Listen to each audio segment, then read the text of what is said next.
satellite imagery certainly indicates that there are bridges that are across rivers that didn't have bridges before. There are attack helicopters well forward. There are armor units in the tactical assembly areas. There are a host of signal intelligence likely that are suggesting what the commanders are saying to one another. And of course, there are other pieces of human intelligence that are suggesting that an attack is imminent. Otherwise, I don't think that he would broadcast that. So it's clearly a notification to Moscow that the world is watching. Then, of course, President Biden said 2.8 million people in Kyiv are innocent. And if you attack in there and start to slaughter people, the world's going to come down in a very hard way on Russia. Now, I would argue that this is something that's been planned for months, that Mr. Putin knows precisely what he has in mind. And he has the backing, interestingly, of President Xi in China. They met on the 4th of February.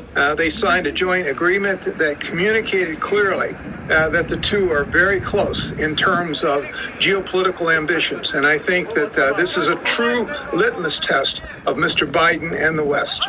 But the Belarus border is not that far away, 70-something miles.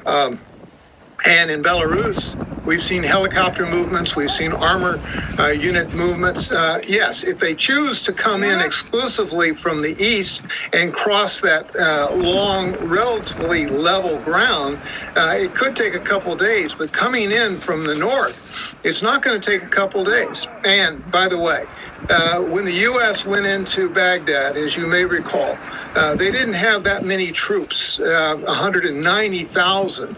Now, all of those are not combatants, but we believe they probably have in the order of 1,400 tanks, 3,000 plus infantry fighting vehicles, and thousands of artillery pieces, and of course, hundreds of attack helicopters, Su-25, air-to-ground capability, and a host of other capabilities. So the Russians are well equipped. They're poised for an attack if they're given that order.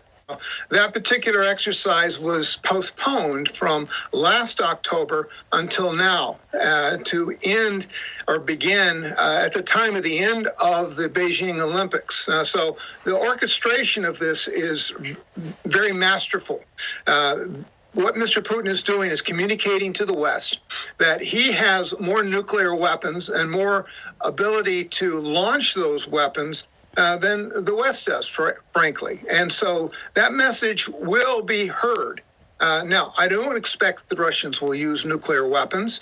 However, they will use cyber, and that cyber can be just as destructive, quite frankly, if used properly. Now, of course, the West is prepared for that, and this could become very hot very fast. Hopefully, we'll revert to diplomacy. After all, military threats often lead diplomats to try to figure out how to find a peaceful resolution. And so when Blinken meets next week with the minister there somewhere in Europe, they will probably discuss the same issues that Mr. Putin pushed back on in the recent letter back to Washington, and that is no NATO for Ukraine, no weapons forward for NATO, and by the way, he wants to have a voice in the structure, the security structure of Western Europe. That's a hard task, but we'll have to wait and see if it happens.